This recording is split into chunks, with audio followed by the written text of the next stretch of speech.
Gimana caranya membangun cara berpikir yang nggak selalu tergantung sama AI? Di salah satu artikel Timothy Cook yang lain, ini dia ngasih tahu gimana caranya kita bisa meningkatkan cognitive function, membangun cara berpikir yang nggak mudah terbawa arus di era AI kayak gini. Yang pertama, kita coba cari waktu untuk deep thinking atau berpikir secara mendalam tanpa ada AI dulu atau AI free zone. Nah, di AI free zone ini kita bisa brainstorm gitu ya dengan menggunakan otak kita, pengetahuan yang kita punya, dan juga komunikasi dengan orang lain, kolaborasi, kerjasama dengan orang lain, jadi dengan manusia, dengan human. Nah, jadi katanya ketika kita latihan praktis tanpa dibantu sama teknologi, itu memperkuat jaringan neuron di otak kita yang untuk critical thinking dan analisis. Yang kedua, kita juga bisa belajar membandingkan antara output yang dihasilkan sama AI dan juga output atau feedback dari manusia. Jadi di sini kita bisa coba membandingkan topik yang sama, kita lihat gimana kalau misalnya ChatGPT generate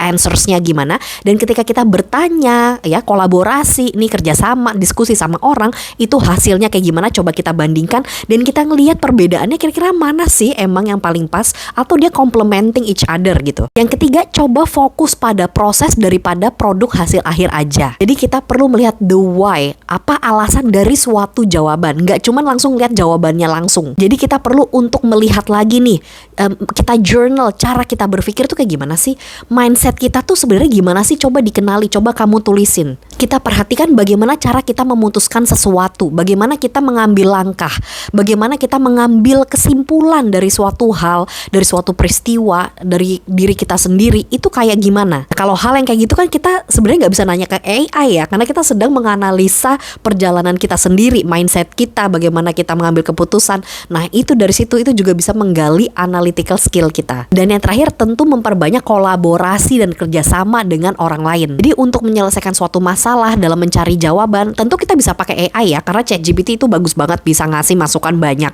Tapi juga dilengkapi dengan dialog sama orang lain, saling mensupport satu sama lain, itu biasanya akan lebih enriching. Apalagi bagi anak-anak muda, itu bisa meningkatkan critical skills dan juga communication dan social skills mereka. Yuk, jadi generasi ke depan yang lebih jago teknologi tapi tetap humanis dan juga bersandar hanya pada Allah Subhanahu wa taala.